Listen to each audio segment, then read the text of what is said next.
नमस्ते दोस्तों, मेरा नाम है विक्रम और आज के इस वीडियो में हम लोग चर्चा करने वाले हैं कि गोल्ड कॉइन, गोल्ड बार और गोल्ड बिस्किट में क्या अंतर होता है। तो देखिए दोस्तों, आप में से बहुत सारे लोगों के ये सवाल होते हैं कि सर गोल्ड कॉइन या फिर गोल्ड बार या फिर गोल्ड बिस्किट हम लोगों को इन्वेस्टमेंट के लिए क्या खरीदना सही होता है। तो सबसे पहले हम लोग चर्चा कर लेते हैं गोल्ड बार और गोल्ड बिस्किट के बारे में। तो देखिए दोस्तों, गोल्ड बार और गोल्ड बिस्किट में कोई ज्यादा फर्क नहीं होता है।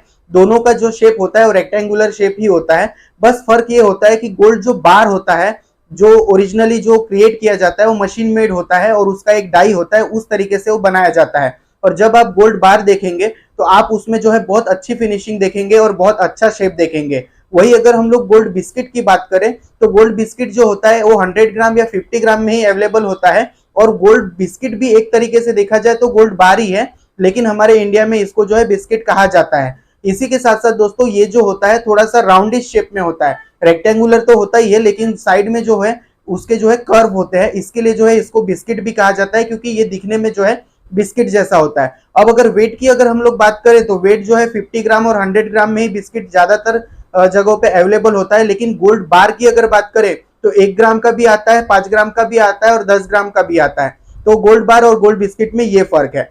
अब दोस्तों बात कर लेते हैं कॉइन की। तो कॉइन में और गोल्ड बार में या फिर गोल्ड बिस्किट में कुछ खास फर्क नहीं होता है, सिर्फ शेप का फर्क होता है। क्योंकि अगर आप लोग प्राइस देखेंगे मार्केट में तो गोल्ड बार की प्राइस और गोल्ड का जो कॉइन है उसकी प्राइस सेम ही रहती है। बट हाँ, गोल्ड बिस्किट जो होता है उसके ऊपर जो है मेकिंग चार्जेस वगैरह थोड़े से कंपेयर करें हम लोग गोल्ड बार या फिर कॉइन के मुकाबले तो वो कम होते हैं। लेकिन गोल्ड बार और गोल्ड कॉइन में जो है मेकिंग चार्जेस भी ऑलमोस्ट सेम होते हैं। उसके बाद में जीएसटी भी 3% लगना है तो वो भी 3% ही लगता है। और इसी के साथ साथ जो होता है सिर्फ फर्क इतना होता है कि गोल्ड कॉइन गोल होता है और बार जो होता है रेक्टेंगुलर होता है। और दोस्तों इसी के साथ साथ अगर हम लोग प्राइस का कंपैरिजन करें तो प्राइस में भी कुछ खास फर्क नहीं होता है। तो दोस्तों अब आपका ये सवाल हो सकता है कि हम लोगों को क्या बाई करना चाहिए, गोल्ड बार बाई करना चाहिए, गोल्ड कॉइन बाई करना चाहिए या फिर गोल्ड बिस्किट बाई करना चाहिए। तो दोस्तों मैं आप लोगों को बता दूं कि गोल्ड कॉइन खरीदने में जो होता है एक बेनिफिट ये होता है कि गोल्ड कॉइन को आप अगर एक इस टाइप की जो राउंड टाइप की जो डिब्बी होती है उसमें भी रखेंगे तो वो आसानी से रह जाता है। और एक के ऊपर एक अगर आप किसी भी डोमिनेशन में इसको रखना चाहें तो छोटी सी डिब्बी में भी रख सकते हैं। गोल्ड बार में ये जो होते हैं ये सुविधा थोड़ी सी कम होती है। उसके लिए स्क्वायर टाइप की आप लोगों को डिब्बी प्लास्टिक की देखनी पड़ेगी, ये सारी चीजें होती है। लेकिन आजकल जो है बहुत सारे गोल्ड कॉइन और गोल्ड के बार जो है वो एक सर्टी में आते हैं, सर्टी पैक में आते हैं। सर्टी पैक मतलब क्या होता है, एक एटीएम टाइप का कार्ड होता है, उसमें क्या होता है गोल्ड कॉइन या गोल्ड बार रखा हुआ होता है।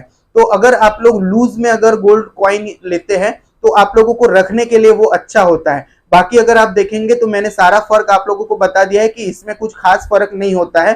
तो जब भी आप लोग इन्वेस्टमेंट के लिए सोचे कि हम लोगों को क्या खरीदना चाहिए तो ये वीडियो ध्यान में रखिएगा कि इसमें कुछ खास फर्क नहीं होता है, ना प्राइसिंग में कुछ खास फर्क होता है, ना किसी भी चीज में फर्क होता है। तो दोस्तों उम्मीद करता हूँ ये जानकारी आप लोगों को पसंद आई होगी। जानकारी अगर पसंद आई हो तो अपने दोस्तों के साथ भी जरूर शेयर करें। चैनल पे नए हो तो चैनल को सब्सक्राइब जरूर करें, क्योंकि सब्सक्राइब करने में कोई पैसे नहीं लगते हैं। आज के लिए बस इतना ही। Thank you.